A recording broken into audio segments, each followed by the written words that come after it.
Welcome back to the Deep Dive, where we tear through the research so you can be instantly well-informed. And today, we are putting on our detective hats.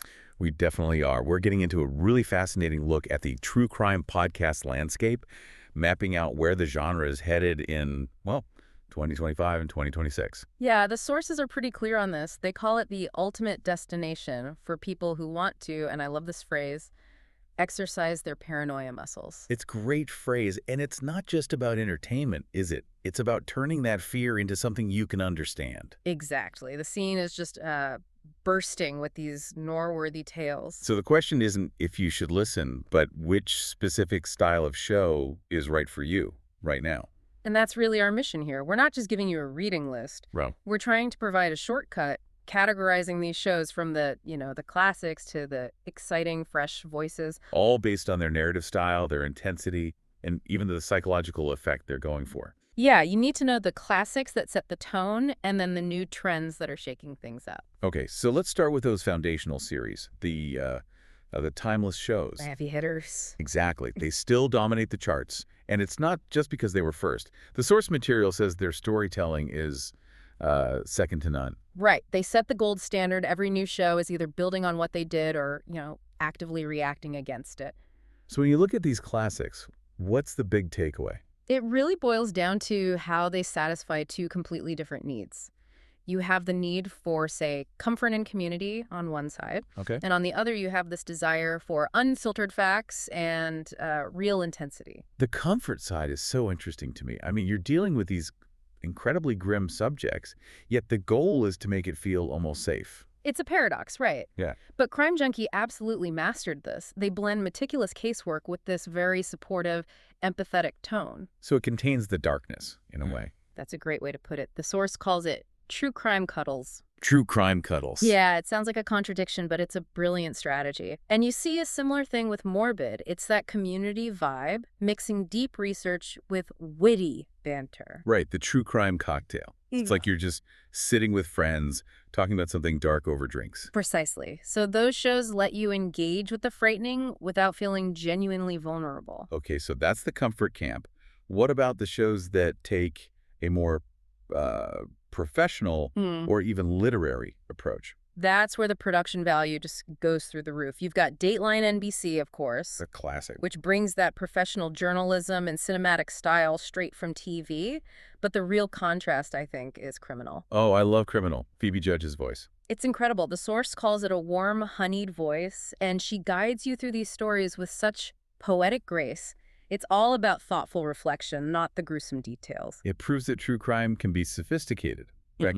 Not just shocking. Yeah, and moving. Now, what about the listener who treats this like an intellectual exercise?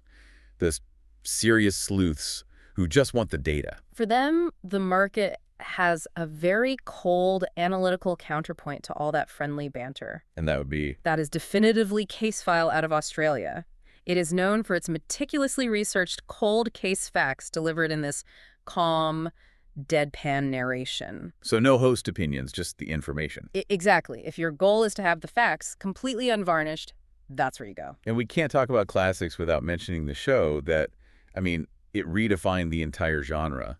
Serial. Of course, it's the quintessential binge listening experience. It really is. It taught us that the goal isn't always finding a clear answer. Sometimes it's about questioning the entire system. Its legacy is just huge.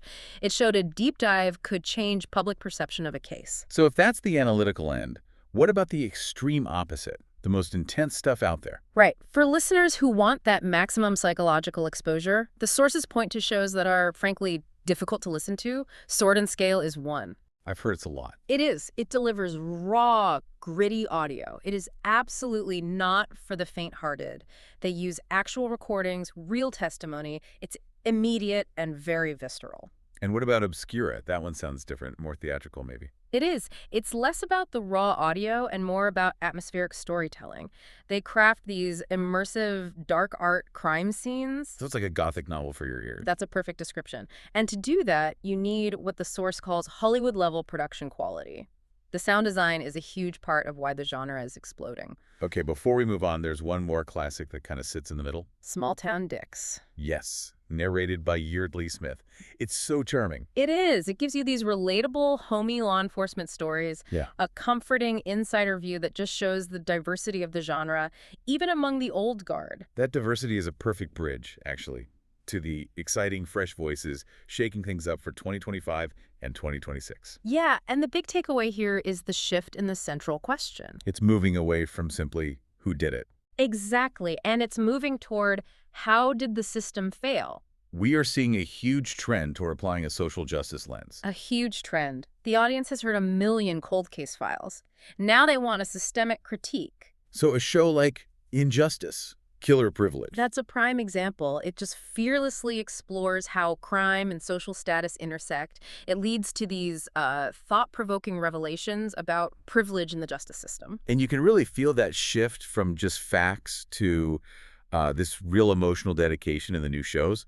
It creates a much stronger connection for the listener. Absolutely. You see that in a show like My Friend Daisy. The host, Jen Swan, is on this heartfelt journey to uncover what happened. That emotion is what drives the whole investigation. It's the same with Out from the Cold, searching for Elaine. The need for closure is what fuels this relentless pursuit of justice. There are also new podcasts that are almost educational, like Blink, Shake, Handle Story. Right. It blends the true crime narrative with these insightful TED Talk-style justice narratives. So the goal is systemic reform. True crime is becoming advocacy. Yes. But while some are focused on advocacy, others are doubling down on that high-concept, cinematic style. The portable thriller movies. That's the one. Murder in the Moonlight fits right in there. It's all about suspenseful storytelling, perfect for a binge. It's like a drama series you carry in your pocket. And for people who love the psychology of cults. Season 2 of Guru, Don't Cross Cat. It's a deep dive into power, manipulation. Those stories always resonate because they expose just how vulnerable we can be in those controlled environments. Then you've got the huge conspiracy narratives. I'm thinking of Shadow Kingdom, God's Banker. Oh, that one is fascinating. It pulls in Vatican secrets, a mysterious death, conspiracy theories. It really expands the scope of the genre, pulling it into global finance and history. It does. And finally, there's a new approach that relies on raw evidence to create that connection. A show like Calls from a Killer. What's the concept there? It uses old phone calls, chilling testimonies, and it gives these past secrets an immediate, eerie freshness. It bypasses the narrator and just lets the material speak for itself. Chilling is the right word. So beyond the giants and the newcomers, you have this incredible breadth in what the source calls hidden gems and fan favorites. Right, like shows with a really specific focus. Dr. Death comes to mind. A perfect example. It focuses on that very specific niche of medical horror. It gives you a whole new set of fears to exercise. And we're also seeing shows that focus on specific types of victims or perpetrators. Definitely. Like Deadly Women, which centers its narratives on fierce women flipping the script. The genre is so specific now, there's a show for basically every flavor of dread you can imagine. Okay, we have to mention one key example of the genre's influence here. The Magnus Archives. Ah, yes. This one is crucial. Because it's actually fictional stories, right? Exactly. It's fiction, but it taps directly into true crime's eerie vibe and its narrative structure. It shows that the true crime format is so popular, it's now influencing fictional horror. It lends this sense of credibility, this urgency, to stories that would otherwise be just unbelievable. That's it. And all this variety brings us back to that central question. Why is it all so popular? What does the analysis say? Well, it points to a few clear reasons. First, the market guarantees constantly fresh stories. It keeps those detective muscles flexed. It's an intellectual habit former. And secondly, the quality has just shot up. We mentioned it before, that Hollywood-level production.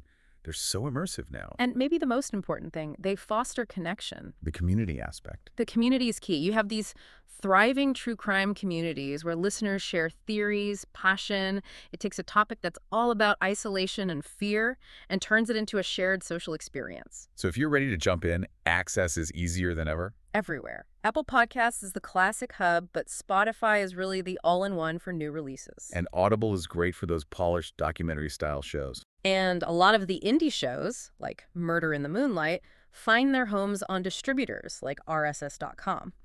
The point is, community and access are everywhere. So whether you want comforting analysis or a high-concept thriller, The 2025 landscape is tailored for every kind of learner and every level of paranoia. The genre has really evolved to meet you wherever you are on that fear spectrum. Which leads us to our final thought. It does. We started with that idea that this genre exists to exercise your paranoia muscles. Right.